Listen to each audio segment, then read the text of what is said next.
Kumusta na mga kapatid? Wala tayong kapaguran. Nandito na naman tayo. Ikalawang araw, tunay na tunay. Ngunit ang sabi nila, wala raw kwenta ang ginagawa natin. Wala raw mangyayari. Wala raw bisa itong We Are One. Ngunit dyan sila nagkakamali. Alas 7, aalis ang Pangulo patungong Canada. Areglado na daw tayong lahat. Wala na raw problema sa katarungan at katotohanan. Wala na silang pakialam, bumiyahe na.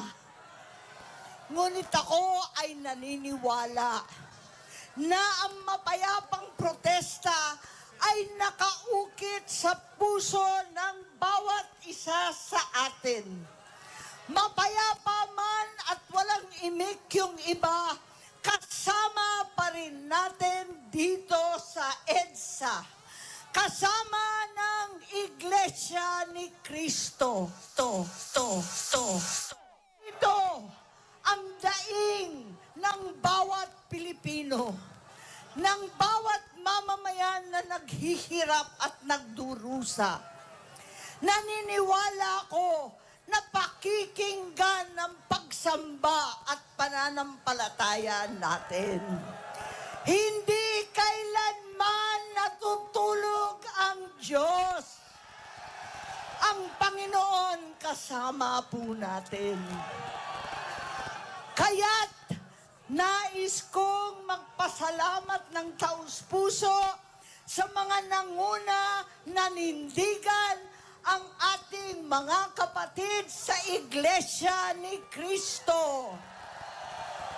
At anuman ang simbahan o paniniwala, samahan po natin ang ating mga kapatid dito.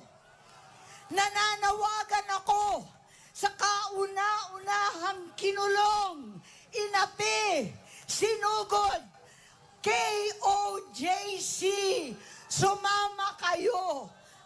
Alang-alang sa mahal nating Pastor Kibuloy. Sumama po kayo, lahat ng ating mga Romano, ang mga Kristiyano at Evangelicals. Alam ninyo na ito ay tama. Ito ang tunay na katarungan. Umalingaw-ngawang inyong pastoral letter sa bawat sulok ng ating kapulungan. Alam natin na ito ang kinakailangan, transparency at hustisya. Sa ating mga kapatid na Muslim, punta na kayo rito. Hindi lang DDS ang welcome dito. Lahat ng mga kapatid na Muslim, na mga bigo sa pangako ng halalan, bigo pa rin sa tunay na kalayaan para sa BARM at sa buong Muslim Mindanao. Halina't magkaisa, we are one!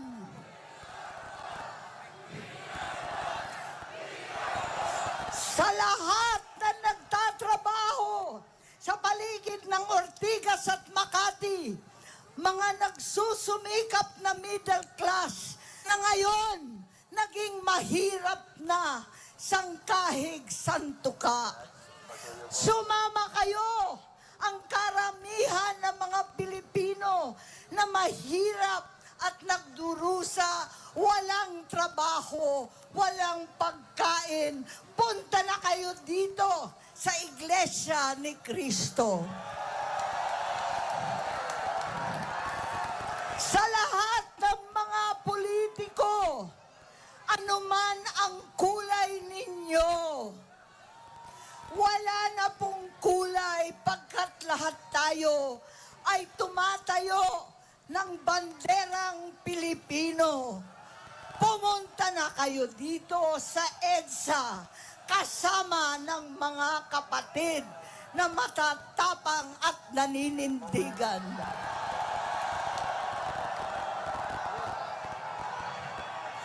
Pati na rin ang mga dating loyalista, Ilocano, Bisaya, taga Maynila at Katagalugan, mga bigo at laslas ang puso katulad ko.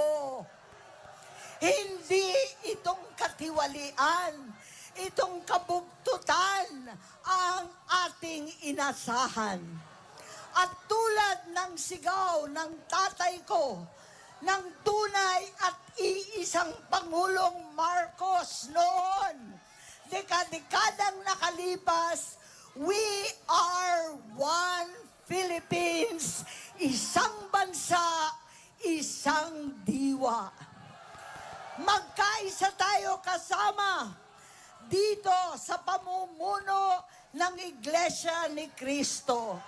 Magkaisa tayo, hindi lamang upang ipagtanggol ang mga senador, hindi lamang dahil kay Robin, kay Jinggoy na nakakulong, kay Alan, sa lahat sa amin na pinatawan na ng kaso, higit sa lahat ang ating minamahal na kapatid, Senator Rodante Marcoleta,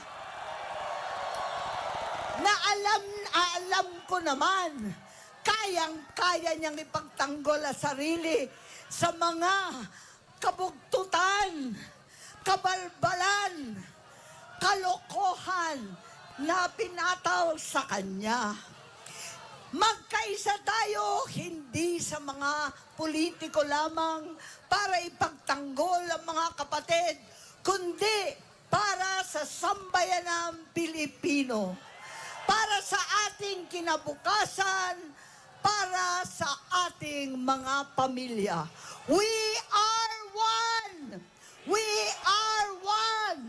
We are one! We are one! Mabuhay ang katarungan! Mabuhay ang katotohanan! Maraming salamat po.